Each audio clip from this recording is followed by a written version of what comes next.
In this video, is Don ducking UConn? Well, it certainly looks like it.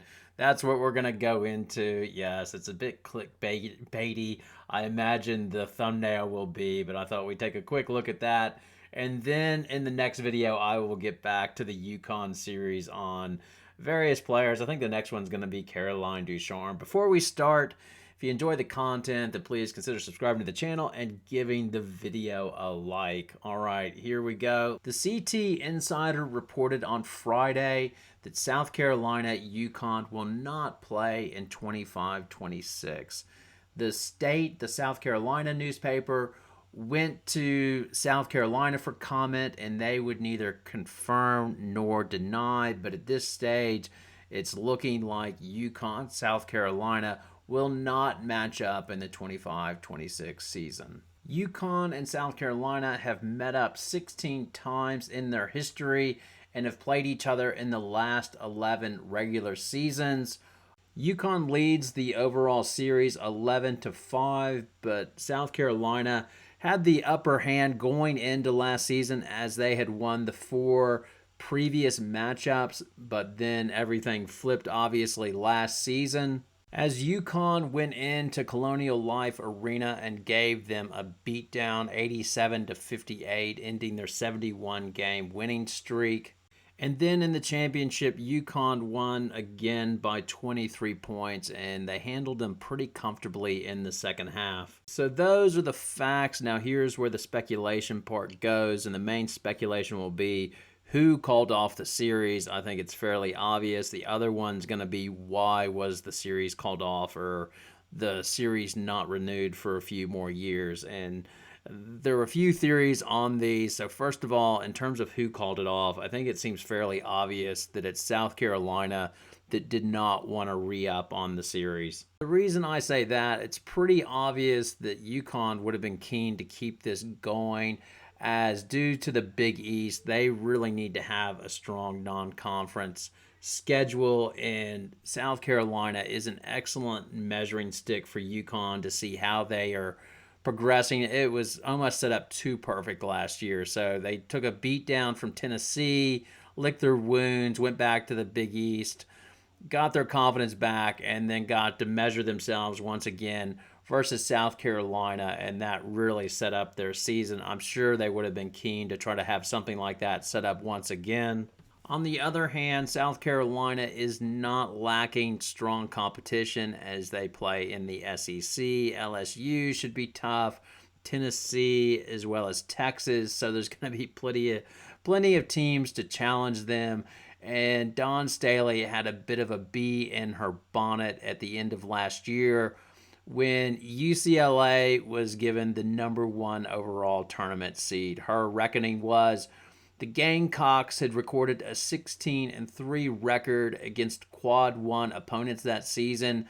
And for all of that, just despite their loss on the road to UCLA, they were not given the overall tournament 1 seed. And she was like, at the time, you could tell she was irritated and saying, I think we'll have to take a look at how we schedule in the future, saying, I'd like to get some feedback on how they came to that conclusion, because we manufacture a schedule that, if done right, it should produce an overall #1 seed.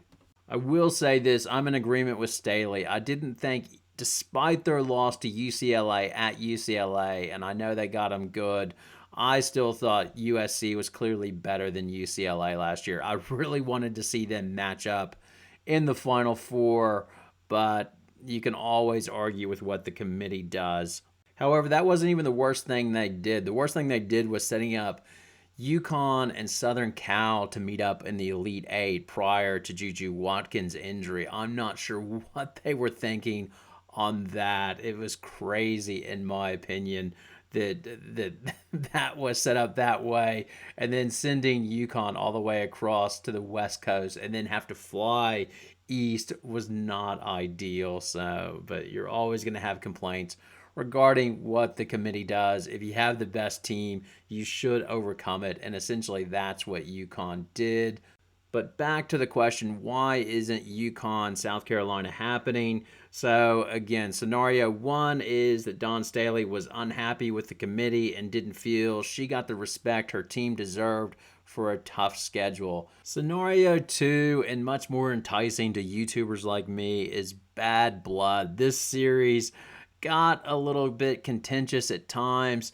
The year that Paige Beckers was out and the game was played at UConn, Gino got teed up as he felt South Carolina was roughing up Lou Lopez Seneschal and made comments after the game basically saying that wasn't basketball. I don't know what it was, but it wasn't basketball.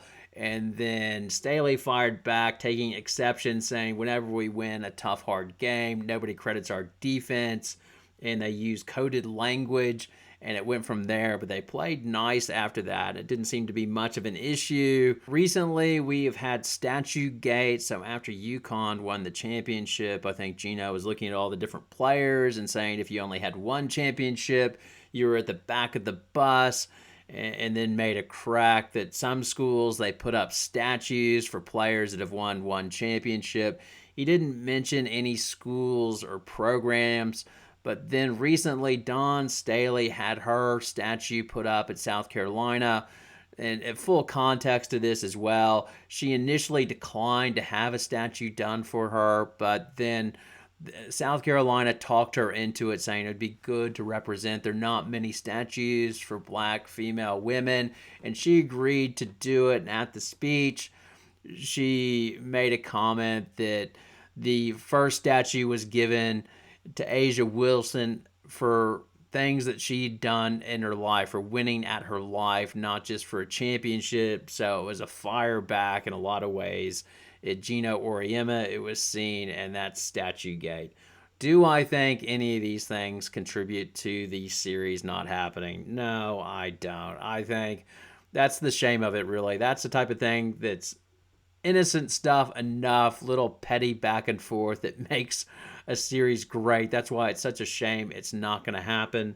I think it's not being renewed based on competitive reasons. I think Staley sees it as a disadvantage to play UConn. It gives UConn a look at a really tough opponent, and I think she would rather just face them in a one-off, like in a championship game, and let their physicality maybe overwhelm UConn. That's my take on the situation. Now, the impact on this for UConn, well, they might go into the championship game next season. Yeah, I might eat these words, but anyway, I'll say it. I think they'll go into the championship game undefeated. I just don't see anybody on their schedule as constituted so far. So there's Louisville that'll be in Germany. They have USF. They have Southern Cal, but they're decimated with all the transfers and Juju Watkins out. And then other than that, they haven't re-signed yet with Notre Dame, but Notre Dame's going to be down with all the graduations and with the transfer of Miles.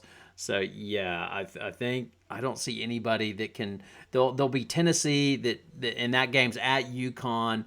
So yeah, I don't see UConn losing in the regular season right now. They still haven't said what tournament they're gonna go to, but I just think UConn's gonna roll, and it'll be interesting. I think these two teams will play next year, but I do think it'll be in the championship game. Now it's over to you for your thoughts, your comments. Why isn't this series happening? Do you believe, like me, that South Carolina has pulled the plug? And why do you think they've pulled the plug? Yeah, I'll leave it to you. I imagine I'll get poisoned for South Carolina, which is fine. All your comments and feedback is welcome. Thanks a lot for watching. Have a great night.